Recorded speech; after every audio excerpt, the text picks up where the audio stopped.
envision 3 female attorneys coming together to have our voices heard. Each of us would have different opinions, different passions, different backgrounds, and different views. Although we are different and unique, we are able to come together to discuss our experiences, navigating through the legal profession and this thing called life. Now, the vision has come alive, and we invite you each and every week to listen to us as we talk about what's trending in the news and our legal insight, tackle real-life issues that affect not only us as attorneys, but us as women of color. Disclaimer: this podcast is intended to provide entertainment and general information. The information provided and the views given are not intended to constitute legal advice and should not be relied upon as legal representation. All views expressed on this podcast are our own and do not represent the opinions of any entity whatsoever we are affiliated with now or will be affiliated with in the future. Hey guys, it's your girl Brandy, and we are back with another fun and interesting episode. But today it's only 2 instead of 3 of us. So before we get started, we have to do our round of introductions. Hey T Hutch, how are you? Hey, on behalf of Sam, thank you guys so much for showing up. She's not here today. I will try my best to do my best Sam impersonations while I'm here. But I hope everybody has a great show. And again, we would like to, before we get started, we would like to again tell everybody thank you for supporting us during our 1-year anniversary last month in August. We had an amazing time. We did a fun photo shoot, so we're going to drop some teasers later on in the month, probably either starting next week. We want to thank our winners that participated in our giveaway and thank our sponsors. So thank y'all again for the support. Always continue to listen, follow, and subscribe, and no further questions. But as everybody know, these stories do not get old. We've been dealing with this for a long time. But racial injustice is real. It's not going away. Every time you turn on the news, there's something new happening. A Black man is getting shot and killed. A Black man is getting wounded. A Black woman is getting killed. It's not going away. You know, racism is alive. It's 2020. We're in a pandemic, and we're dealing with racial injustice.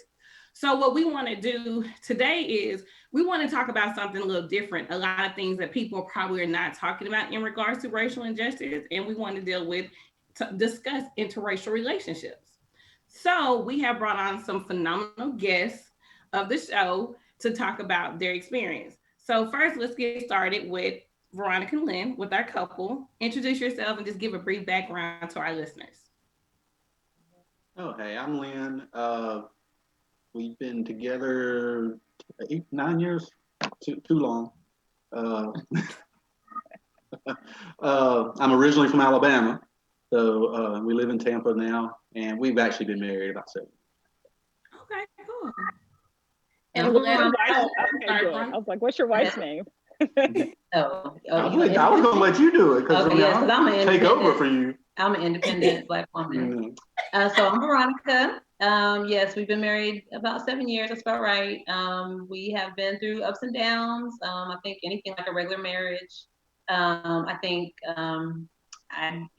he's a good guy. He's a friend. We have good times. We have not good times. So I think, of course, there's always an element of the race aspect in our relationship, but I think we make it work for us. So just happy to be here. Answer any questions y'all have. Cool beans. Miss Valetta. Hello, my name is Valetta Taylor. I have been in interracial relationships probably most of my life. I was married to an Italian man. My children are biracial. My current boyfriend now is also white, and I would probably say about 80% of my dating has been other than Black men. Okay, sis. You know, we got that good friendship, so I can say that. But okay, so now, so let's get started. Let's delve into this conversation. First, we want to pull up, I want to say, do we want to do the article now, Tari, or we want to kind of talk a little bit and then pull up the article? Well, I was going to say, before we go there, Brandy, have you ever been in an interracial relationship? Oh, one. in my 40 years of life. One time, it did not work out it was horrible.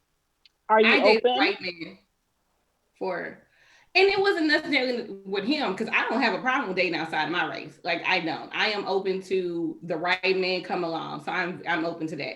That situation is like I was in my 20s. He was about that street life and I was not. I'm a suburban girl. So and how we met was he was working at the House of Blues in Dallas. And I was like, oh my gosh, he's very handsome. We flirted, exchanged numbers, went on a couple of dates, and then realized he was about that street life. And I was like, I can't do that. Okay. I was just curious. I want to see what everybody else had did here. Taria, have you? I have. I don't. Okay. So I don't remember. So what if I did? It wasn't memorable to me. But I'm always open. I don't discriminate. But I lean more towards my Black man. But I'm open. So I don't ever want to lose a situation. So if there's someone out there that's trying to shoot your shot, shoot your shot. Let's see. Slide in the DMs. We've been saying that every time. Slide in our DMs. I can be like my girl. Taria find a man. Taria find a man. I can be like my girl Veronica. You know what I mean? Yeah. Looking up a limb. Yeah. Been saying that. But actually, before we go to this article, because everybody's seen the article about the interracial couple who was discriminated with the housing, I want us to talk a little bit. I want us to start off by talking a little bit about the experiences. So, and this is for both y'all, so feel free for both y'all to chime in. Let's just go with it.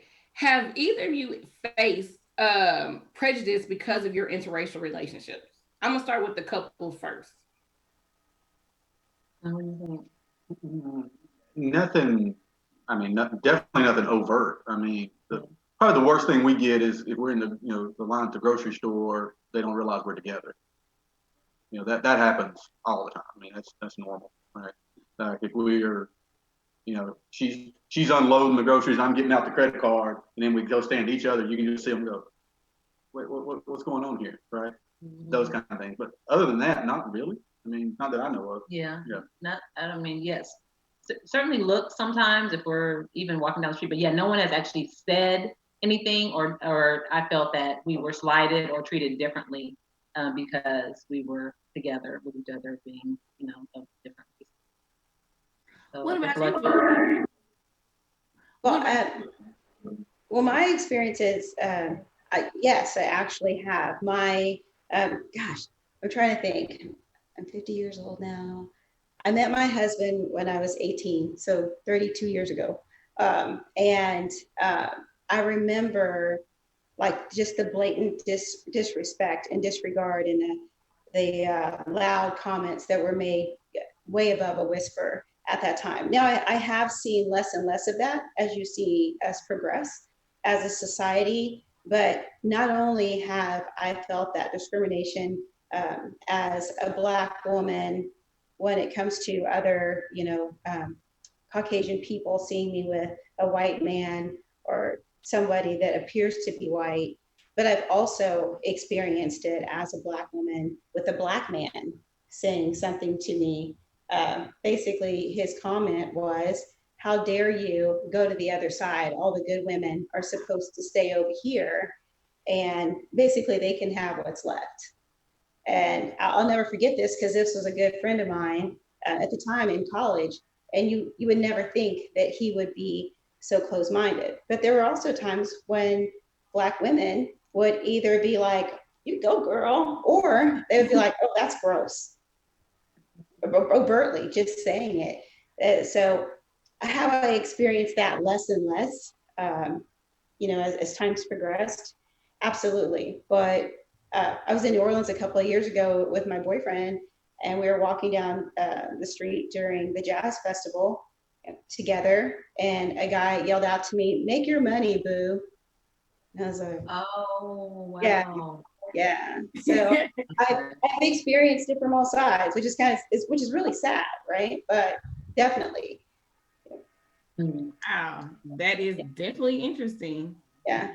But then it's like, were you more like surprised because it's happening, you know, or is it just like, because if you've experienced different on different sides, did you get to the point to where you were just like, whatever, like dismissive, or you just like, really, is this really happening? Yeah. Like, Well, how were you feeling? initially I was disappointed. I was disappointed because I'm like, I'm a person, he's a person. Because my first experience with it initially was my soon to be mother in law who was telling my husband at the time, hey, this is wrong in the Bible. This is not something you should do. And she was Baptist and I was raised Baptist.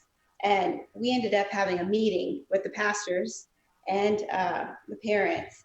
And her pastor just had to give it to her straight. It's like, do you realize, that, Aaron and his wife were cursed with leprosy because Moses had a wife that was Ethiopian and they didn't like her, and kind of took her down the biblical road of understanding that this goes back way farther than you and this is way bigger than you.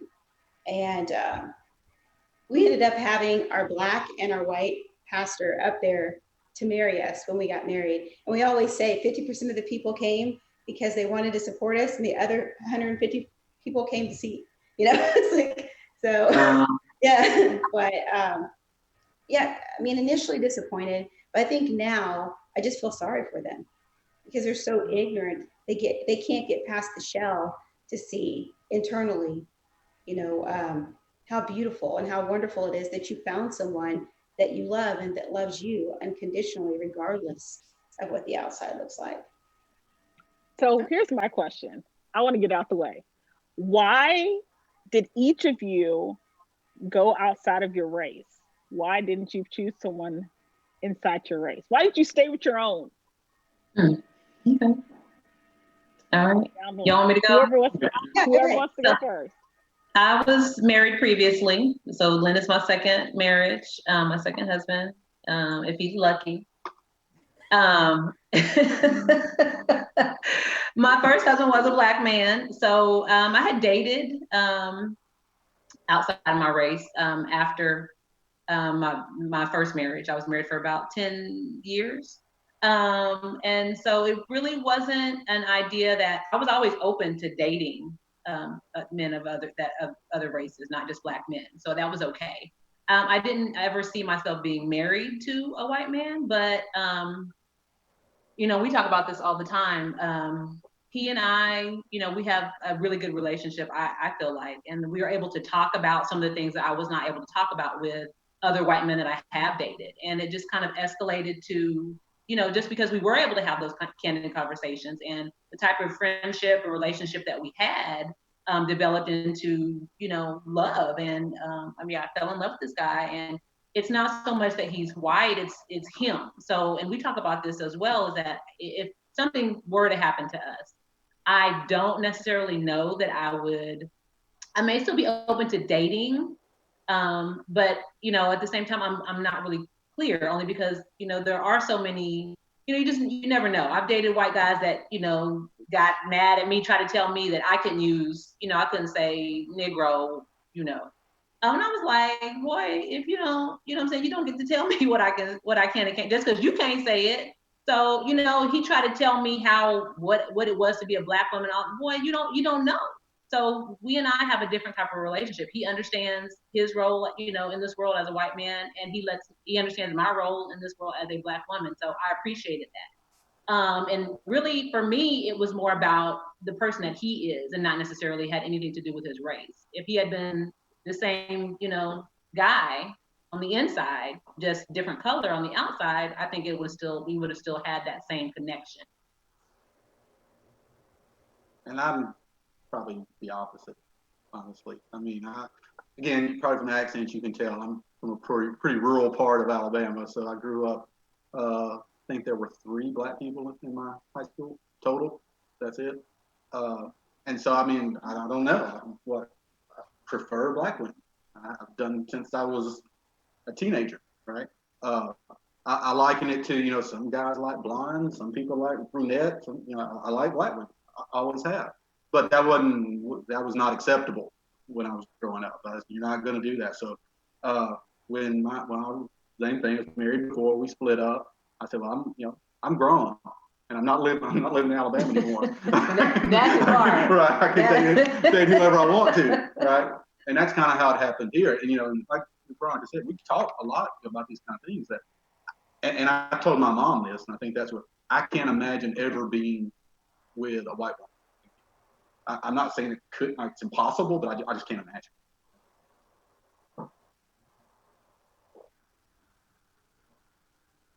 Valetta? No. Oh, no. I was like, wait a minute. No, what I was saying was I wanted him to hold on to that because we have a whole question. We got a whole question about that. That's what I'm saying. We're not going there yet. I need Valetta to respond back, but we going back to that.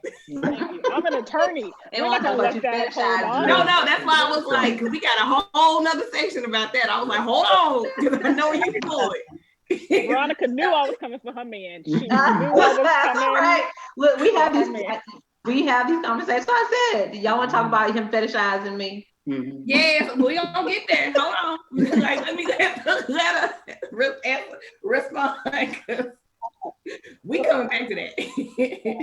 Well, first, let me say to the question, I don't know that I've ever said, I'm just going to date, or I'm going to date white, or I'm going to date a guy from Lebanon, I'm going to date an Italian, or, Mexico, or Venezuela, or all the different people that I've dated. I think that I have 3 rules in life. I want to spend my time either with things that make me money, things that make me happy, or things that make me smarter. That's it. And I live in that world because I want to have minimal boundaries so that I can continue to grow as a person.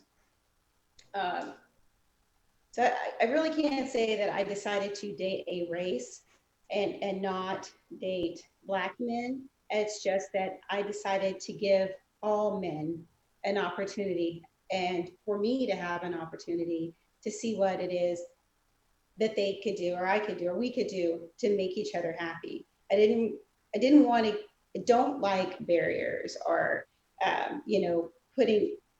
putting block around things, saying I can only do this, because I feel like when you do that, you limit yourself to what you can experience.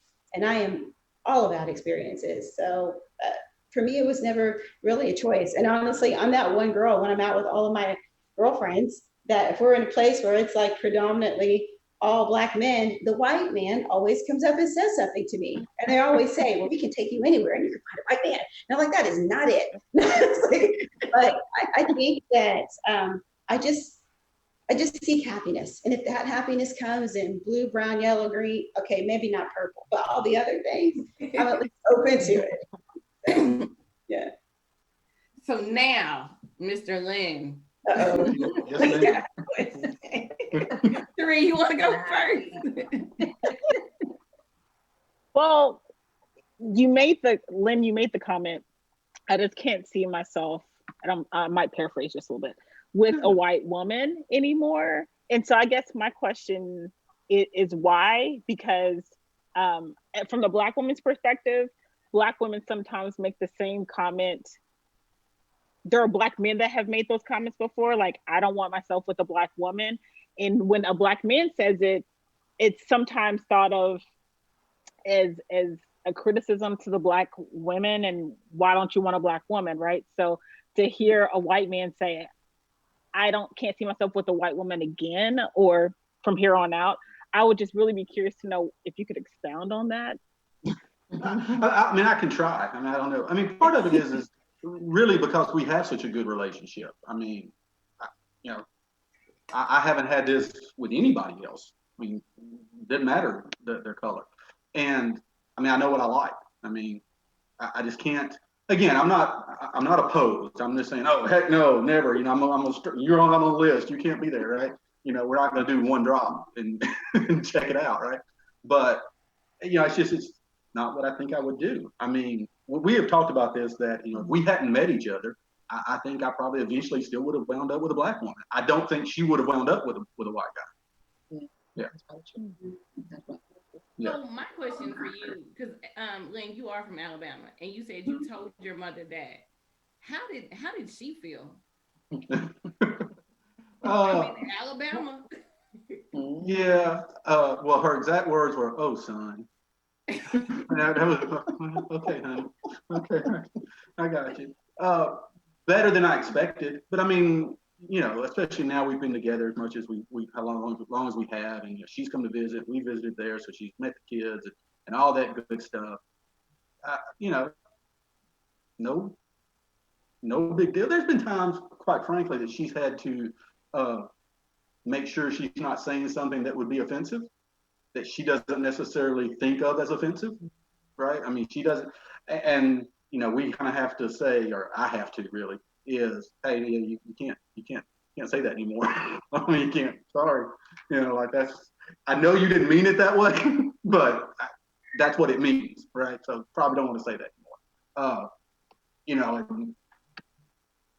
my dad, who, you know, we haven't always had the best relationship, but I remember he said, "Be careful, they're not like us." Exact words. I was like, okay, I don't. First of all, how do you know what they're like? Like you don't know any black people as far as I know. Second of all, I don't know what that means. What do you mean not like us? I don't.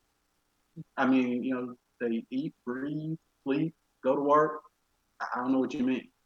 Uh, and you know, again, Veronica and I talked about this a lot. I think what helped me when I was younger was the first black people that I really interacted with didn't meet stereotypes that I had been brought up learning. You know what I'm saying? Like, you know, you hear these things from people growing up as a kid, and it's all white, rural country. And then when you meet people who don't meet that, you're like, well, wait a minute, that's not, you know, you're not supposed to be this way. You're supposed to be this bad way. And that's not what happened, right? And I think that became, oh, wait, I can open my mind and see a little bit. So do you have like any other family members that have like who were just have you had any family members that pretty much like I guess banned you from the family or no longer want to talk to you or like disowned you because you are married to a black woman? No, not nothing like that. Or, you know, now let's also, you know, it's not like I got a huge family either, right? You know, but nothing like that, nothing at all. And I think part of it too is because we don't live there, right? So it's not like I see them every day or even every week, right? We talk all the time. I mean, heck, I think my mom talks to Veronica more than she talks to me, but we don't, you know, again, I think it would be difficult if we were trying to live as we do now where I grew up, even today. I mean, I just, there still aren't black people where I grew up. So for Veronica and Valetta, this goes for you. And you know that old saying back in the day when they would say like mama say don't bring anybody to your house that can't use your same comb. Or, Mm-hmm. Maybe family members that might, even probably say now, like, don't bring that white man to my house or I'm gonna put you out. Have y'all experienced either of those in your family? Like Veronica, when you and Lynn even started dating or whatever, and Valetta, like when you were getting married or when you met your husband at the time, like, and even dating, like, have each of your families pretty much like try to disown you or have issues with the relationship? You want to go first, Valetta? Um, well, yeah, I'll go first. I think at first my parents were okay with it because they thought they're just dating. And then when I said we're getting married, I remember that my mom, I think before she could even stop it, she's like, "Why?" And my dad didn't say anything, he's just stoic, which is a good sign that he doesn't approve. But I've always been, this is what I'm doing, right? And they're very accepting. I know that my grandmother on my mom's side, because remember, part of my family is from South Carolina, and my great grandmother was a slave. So there's some deep rooted frustration there, and there's still golf courses that we shouldn't go to and things of that nature, and the South. Um, she said at the wedding, "Well, you're marrying the blue-eyed devil, baby." So yeah, and I just chopped it off. I guess you see now, but but my sister once said, if it's not snowing, Valetta's not going, trying to make the comment that I only date white men. So I've experienced that, and now, even now, every once in a while, my sister will say something. But everyone else in the family, like my mom and dad, we've been divorced 26 years, and they still ask about, and he still comes to some holiday events and stuff. They absolutely love him. But initially, I mean, like I said, you're talking 32 years ago. Imagine what it was like then, but yeah, I mean, I just met my boyfriend that I have now. I just met his father and his sister a year and a half ago, and we've been dating for almost 5 years because he wasn't sure how they were going to react. Very real. How was that though? Because he's a white man, the guy you're dating. Yes, so Michael's white. How was that interaction? So between he and I, or with the parents, like when you met his father? So he was very nice. He was very welcoming, but that unconscious bias that you were talking about basically earlier, where you just say things and you don't think about what you say, or you don't think of them as racist. It's just a saying or something that you've always said. I could tell that Michael had talked to him about being careful about what he said, but at one point we were by ourselves, and I was telling him, he was like, "Oh, I noticed that you were left-handed." And I said, "Yeah." And he goes, I've got some siblings that their skin is darker and they're left-handed too. And I was like, okay. It's just, it's ignorance, It's like, What left-handed got to do with it? Right. Yeah, exactly. But, looking for something, right? Because what that's telling me is he can't get past the color. So he's trying to find some way to have some conversation about it. And it was okay too. Yeah. But also, to be fair, I was gonna say my boyfriend is also 18 years older than me. So not only do we have the race, we have the generation, and then just because he's a man and I'm a woman, right? So there's so many dynamics going on, even with that. So yeah. You definitely gonna come back to that one because I have a question in regards to that relationship. in the interracial side too. But Veronica, what about your experience with your family? I had an aunt, I think that was, she was pretty combative when we were dating with him, at holiday, Thanksgiving, that type of thing. Then she'd send me like Dr. Umar clips, from YouTube and stuff like that. She, I guess, Hotep, like, but other than my parents, they were fine with it. I think the hardest part for them was when we moved from Texas to Florida. They were like, they was like, oh, and then of course I had my two black kids. So they was like, oh, you can't go off with that white man. I mean, they were very, they changed. Like prior to that, they loved him. He was great. Then when he trying to, drag my black ass to Florida, they was like, oh no, something ain't right. So, like they had everybody. It was a big ordeal, because we were also dealing with custody issues. My ex-husband, that was a whole thing. So it just kind of exacerbated that whole thing. So, and then when we got here and they saw he didn't move us into the meth house, it was fine again. You know what I'm saying? Like then he was great again. He was taking care of us and that type of thing. So, but other than that, I think, most of my family was pretty accepting. So, and I think that kind of that the comment you made, Veronica, goes into one of our questions that we kind of posed on our run of the show, was about the movement, the Black Lives Matter movement that's going through. When you made the comment about your family being upset about moving to Florida, the first thing I thought was, oh boy, who I don't like to say his name, the man that shot someone and had to stand your ground. So I would have been worried about you taking your kids to Florida because they like to shoot first and then talk later and try to explain the way out of it. So being the movement that we're in right now, do y'all feel that y'all are having more open and fluid conversations with your partners just to explain to them really what this movement is all about? And it's not trying to, downplay someone else's experience in America, but just, making sure everybody understands what it is to live, to be Black at this point? Well, so we always talked, I mean, from jump, race was, because it's a real thing. So, I'm Black, he's white. So we've always had those conversations. do we talk about it more, do you think, though, now that with everything that's going on? Not now. Not anymore. And she's right. We talked about race from the beginning, and to not disparaging anyone, but women I had dated before wanted to act like there was no difference. Like we're all just the same, everything's fine. And then one of the reasons that we got out was, hey, we talk. We actually say, hey, no, this isn't the same. It's going to be different. There's going to be different perspectives. I know, when we were talking about the incident that you mentioned a minute ago, because I have a son from my marriage who's about the same age as Veronica's son, and he's white, Willie's black. We go and we look at him. My son Brady is what, 6'4", Yeah, 290, something like that. I don't worry about somebody seeing him as a threat. I've never once worried about that. Willie can be, hey man, after dark, be careful, son.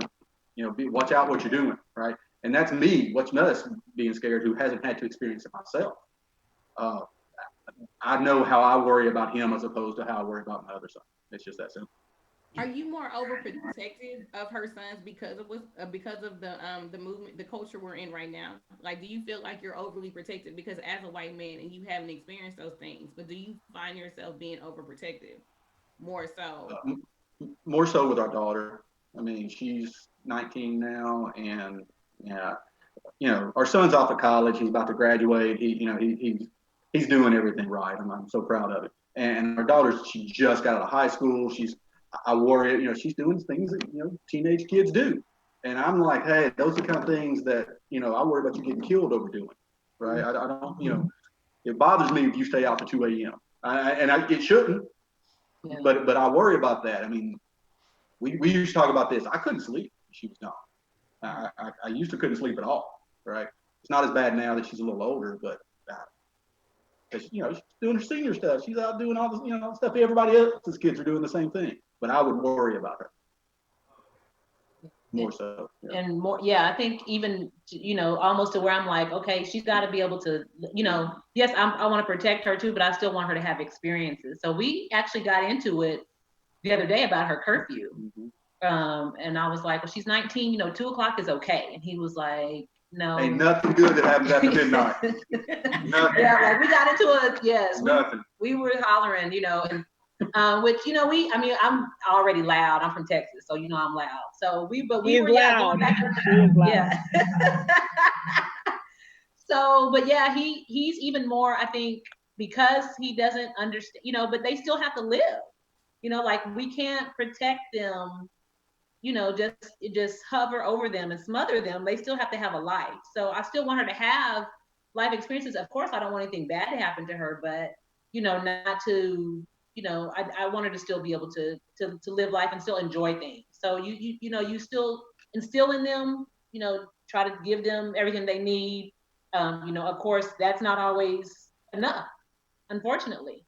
But I think that because he has an experience and he just sees, we do talk about race, he gets, like really wound up more so than I do. So it's kind of weird. But we definitely talk, and this is the unfortunate part of that. I always, because no one is a monolith, right? So we joke about that. Black people are not a monolith. But I do tend to ask him questions, especially in the political climate where we are now. Like, so, what's up with your people? Why they, I'm saying? Like, I don't get it. Like, it doesn't make sense. It's not common sense. You know what I'm saying? Like, it just 2 and 2 don't make 5. You know what I'm saying? Like, I don't know, So, and I tend to like put that off on him, like he has the answers. But to me, it just doesn't add up. So I'm like, okay, so he tries to explain it to me, from, I guess, his perspective, and and we still are like, shit, we don't know.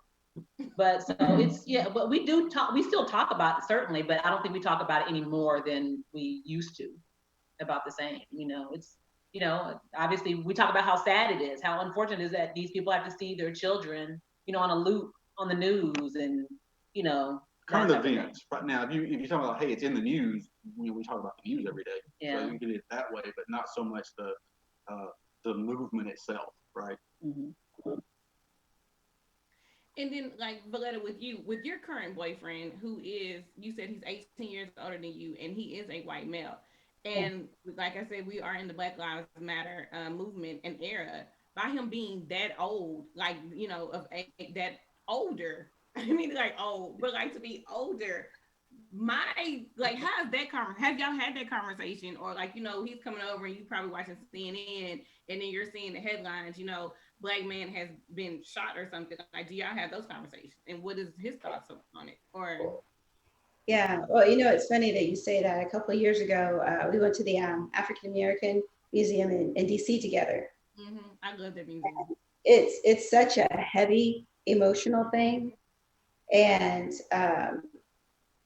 I was it's a combination of disappointed with a little bit of anger, right? So he wanted to talk about it, and I was like, I'm gonna need about 24 hours of not you. Yeah, just give me a minute to, you know, take this all in because it is heavy. And like, you know, we've known each other for 10 years. We've been dating for 5. And the next day we were at lunch, and he said, well, I don't know why you're so upset. Racism, or no, he said, yes, slavery is over. And I said to him, I said, thank you for replacing it with inequality and making everybody feel inefficient. And he was like, wait, I never said that things were better. And I go, but when you say it's over, you're you're almost saying it like it's final, it's finished, it doesn't exist anymore. Those behaviors, those things that are associated with the, you know, the slavery are gone. The actual name may be gone, and some of the illegal things that they could not do, you know, in the light are gone, but the behavior, the feelings, and everything else is still there.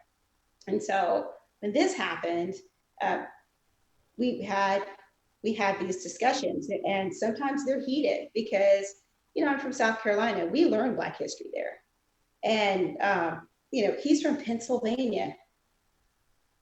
I don't know what they learned there, but he had the tendency, you know, sometimes when we're talking, to loop everyone together that was out protesting about, you know, what was going on. And so he would say, you know, all of those looters. And I was like, wait a minute, you have opportunists, you have looters, and then you have protesters. They're 3 different people. Why are you lumping them together? And how dare you make the assumption? First of all, I was pissed off because I'm like, you're focusing on what they're doing, but you don't want to talk about how they got there. If you want to, we're going to have this conversation. Let's talk about that. And so we've had some really heated conversations, but in the end, he's like, I can't deny that.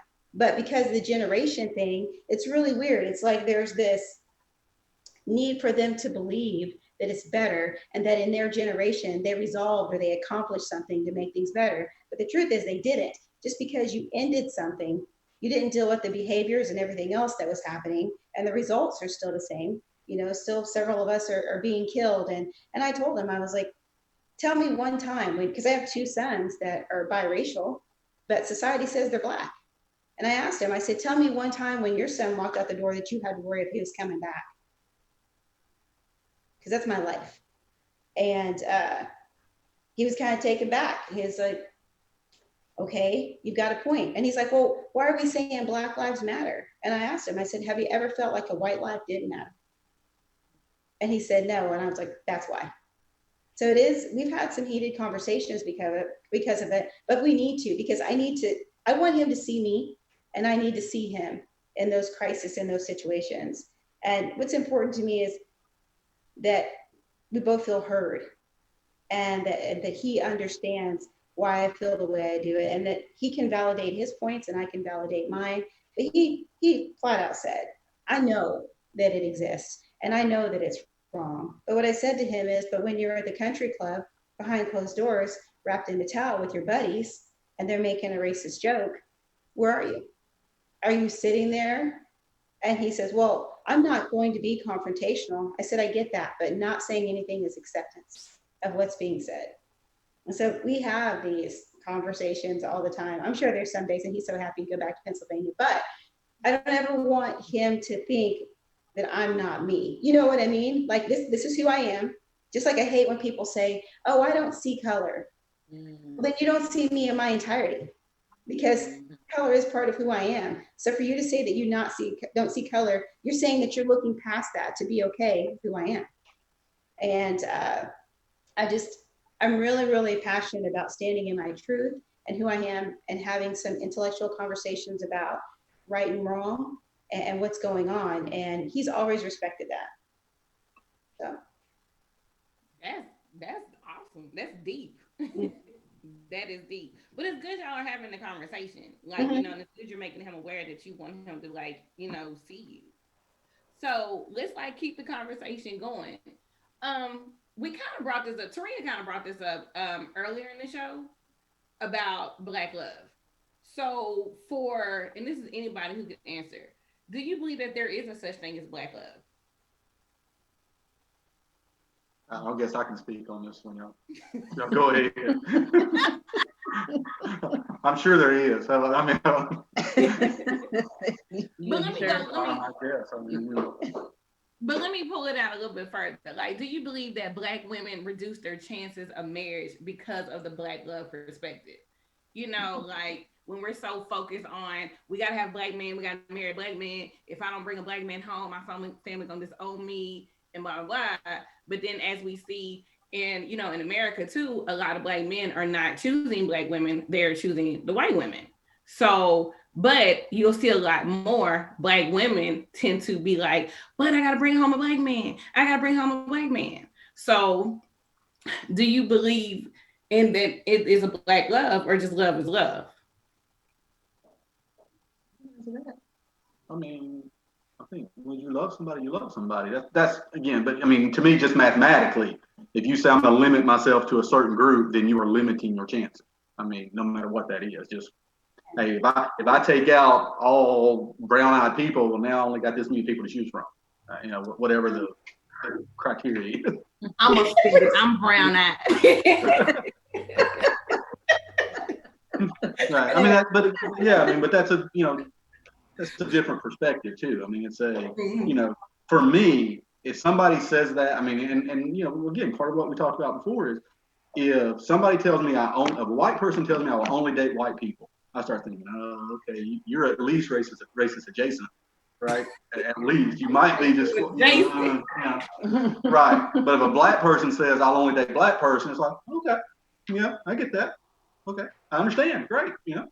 And we've had conversation about our children as well.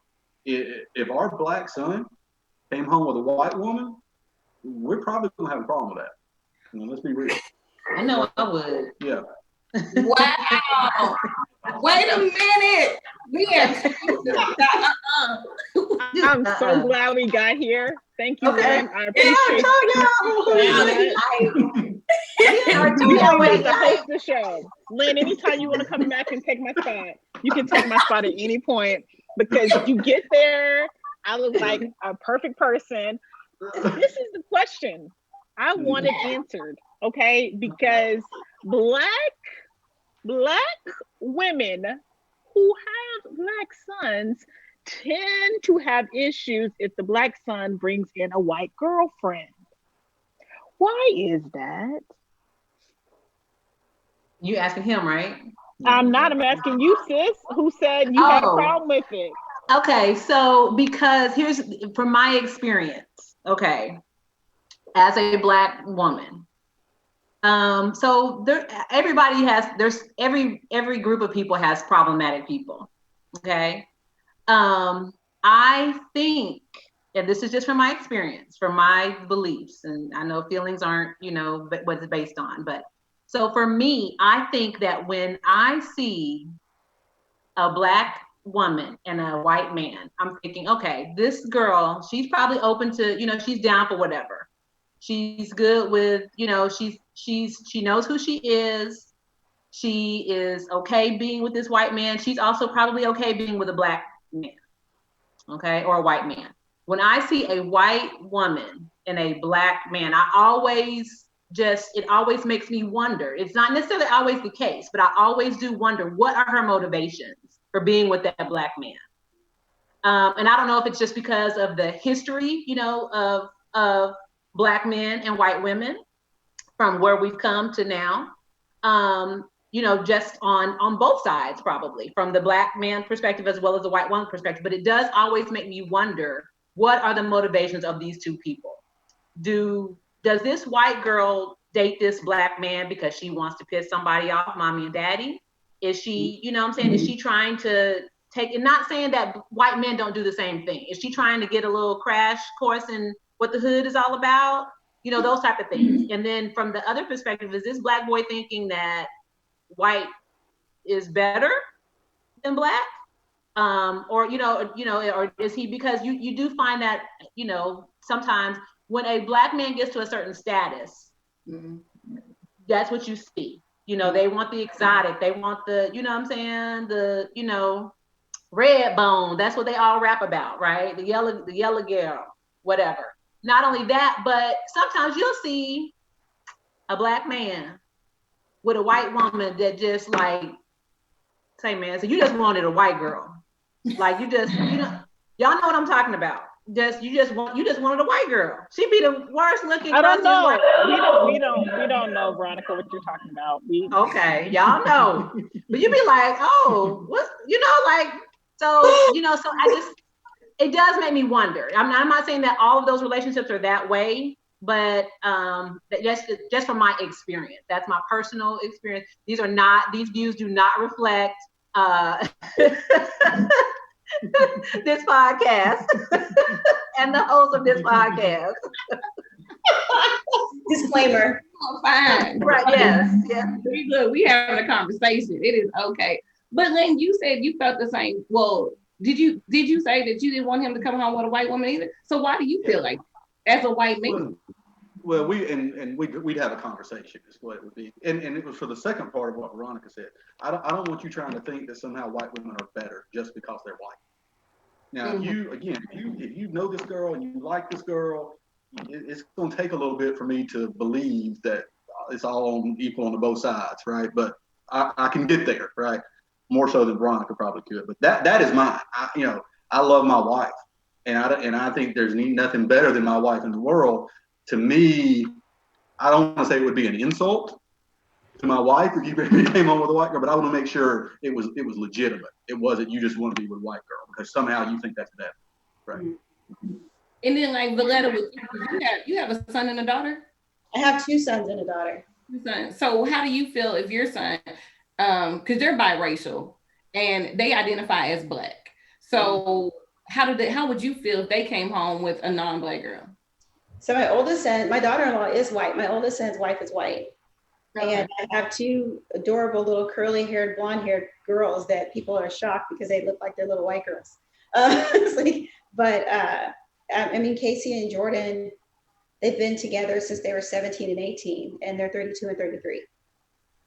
I just wanted him to be happy, you know, and if I were to say I wouldn't want him to date a white woman, it would be less about her being white and me worrying more about his safety because of how he might be treated, right? Or portrayed. So, but, you know, I got really lucky. They're great. It worked out. My daughter is like me. She dates both. And so, but here's something really interesting. After what happened here recently with this racial upbringing, she did say, maybe I want to step back from white men for a little while. I want to take an opportunity to be with people that identify with what it is that I'm dealing with. And that was all based on the experience she had of talking to someone that was white that didn't understand her point of views when it came to what's currently happening in our world. My youngest son, well, the last girlfriend was white, and now the new girlfriend, I think she's mixed. So, Veronica, I hate to break it to you. There's a good chance because you don't want it, he's going to come home with this cute little white girl. Yeah. God has a sense of humor. It happened. I'm sorry. I rebuke it. I am rebuking that in the name of from 2 Corinthians. We're going to go to 2 Corinthians. But when he does, he's going to say, well, you did it. No, no, no. I know. Yeah, that is so true. Yeah. I had to send him to a HBCU, baby. But yeah, no, and I don't think that's where he at. But seriously, yes, I don't think that, again, yeah, I don't want y'all to think that. I think that every relationship is like that, but it does make me sometimes wonder. So, but yes, as long as, like you said, especially about the safety issue, but as long as they're happy and they're in a good relationship, then I'm happy. Yeah. And Brandy, you asked a question about Black love. So my parents have been married for 52 years. And I've never looked at them and thought, oh, how beautiful is this Black love? I thought, how beautiful is this love and this commitment? So I don't know if I've ever defined it that way. I never thought about it that way. So now we have one more question. We're actually getting ready to come to a close, but we wanted to touch on this real quick. You mentioned color blindness. Y'all all kind of touched on it a little bit. So my question is, do you believe a person can be colorblind regarding race and relationship? Because Lynn, you said, no, if one of y'all said, no, Valetta, you mentioned colorblind and you're shaking your head, so go for it. No. If someone says that there's anything about you that they don't see, they're not acknowledging you, period, the end. There's no such thing as colorblind. There's too many other people and circumstances in the world to remind you of what color that person is, just outside of seeing them. There's no such thing. It's a safe way of saying, I'm tolerant, whatever it is. I'm tolerant of your color. I'm tolerant of your attitude, whatever. No.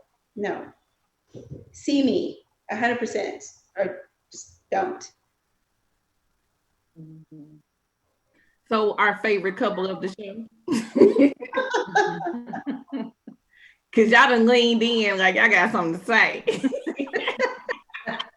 I mean, so you take, because I'm just gonna say this. I don't know. I'll answer for him. Obviously, he can't be colorblind because we know what he likes. So there you have it. So you take it away. Well, I mean, I'm gonna try not to cuss too much. That's BS. There's no such. You're not colorblind. You're lying. That's the first thing. The second thing is exactly what you said. Like that's the white person's way of saying I don't mind that you're Black. Yeah. That's what they're really saying, right? Mm-hmm. And yes, if you have to deny the other person, well, whatever part of it is, then you don't really care about that person, right? And again, it to me, and again, one of the things we talk about this, when we say we talk about race all the time, we literally, probably almost every day, something, right? Mm-hmm. And we talked about this a long time ago about what that meant, right? And it's exactly, it is, oh, well, I'm accepting that you're Black. I can live with that. I deign you worthy to be with me, right? That's what that means, right? And no, so I'm not a fan of that at all.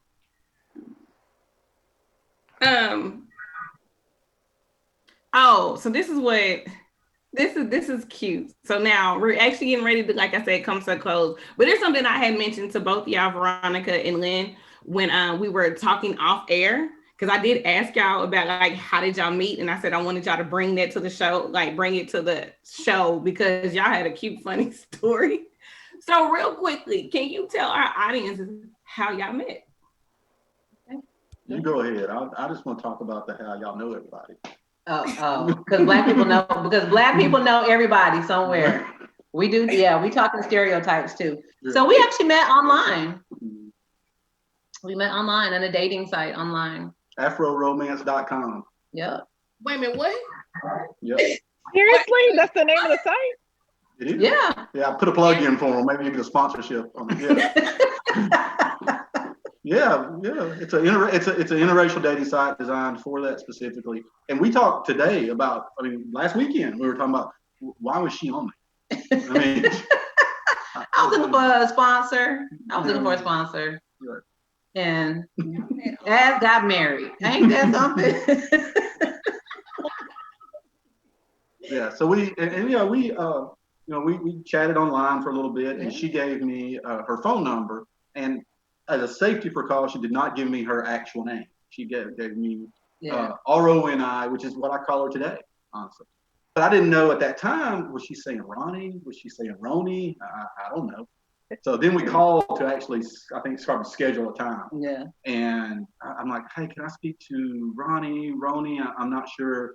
And of course, she heard the accent. And yes. she was, I was like, who is this? Yeah.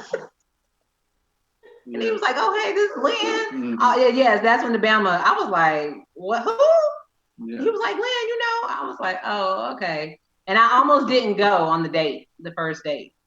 But, Then we went out, we had a good time, we enjoyed each other. The next day, I'm all excited at work. I met somebody great, we're gonna talk.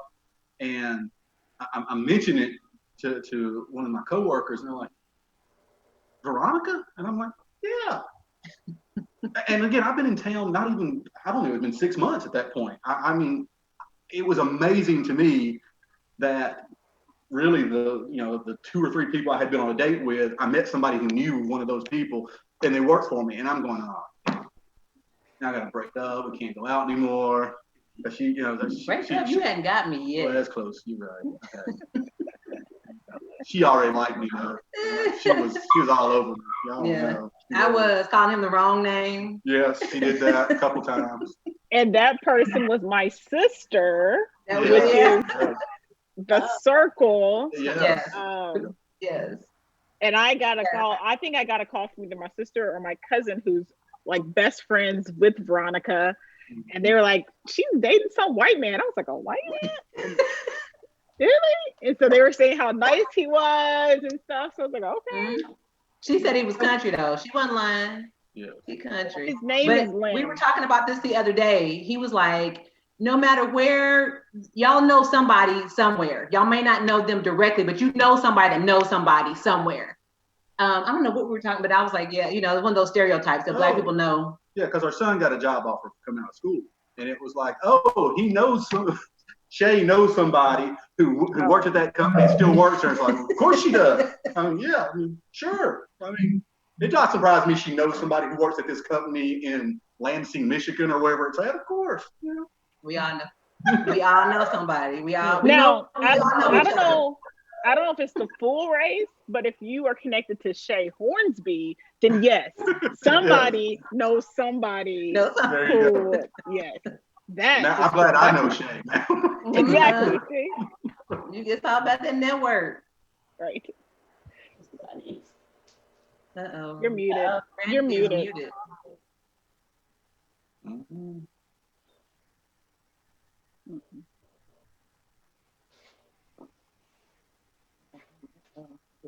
You're gone?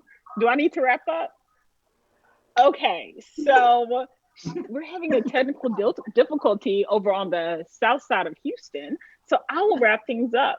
The way we normally end the show is that we do, because we're lawyers, we rest our case.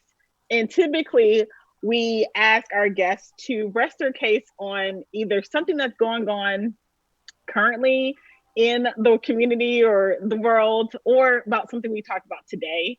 And so I was actually sitting here trying to figure out what I would rest my case on.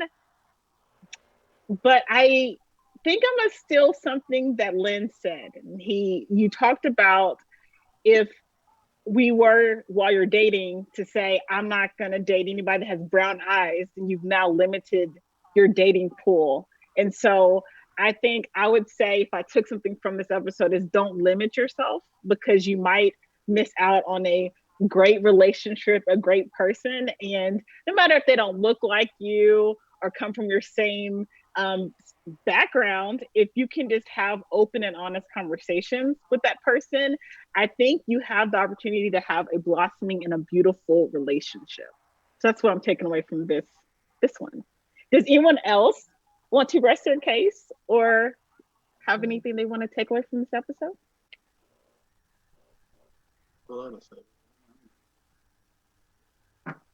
I'm good. I think I made a lot of my points. So, yeah. I will say this. I believe, through this relationship that we have, that you have to talk about racial issues, for lack of a better term. As if you're an interracial couple, you can't And Valetta, you mentioned that before. You can't pretend it doesn't exist. Mhm. You know, it's not going to work out.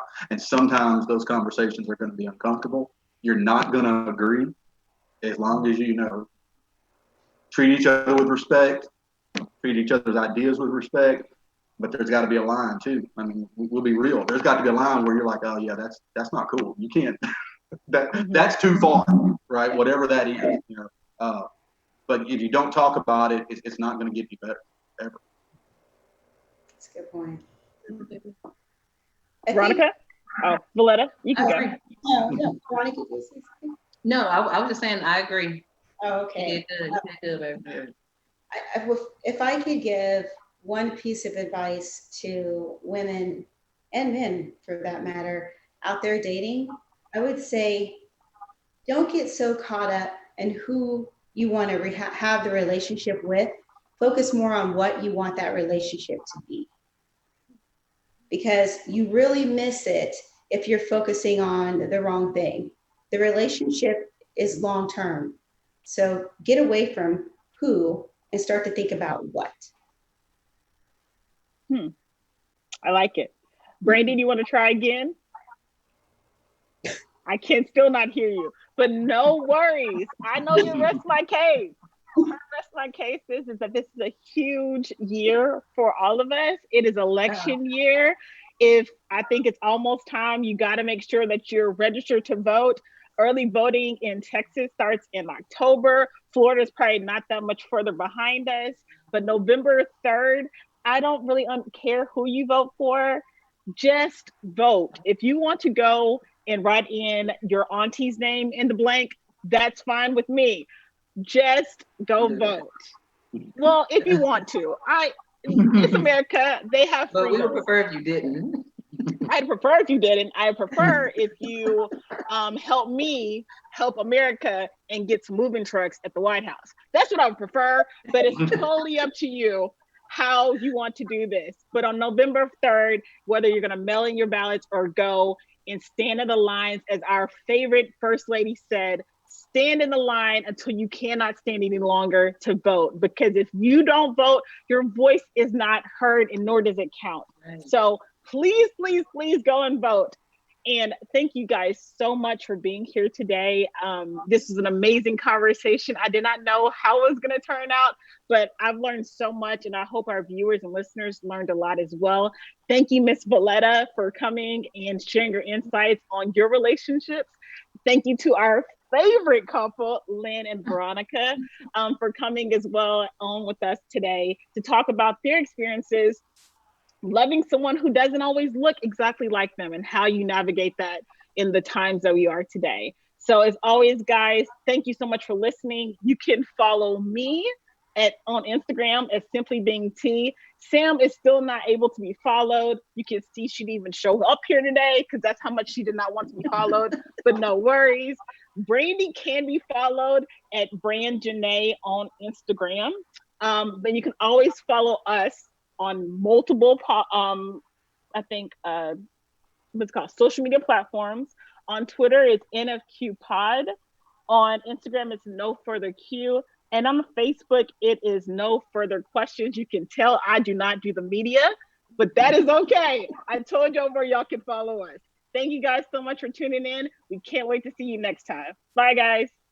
Bye.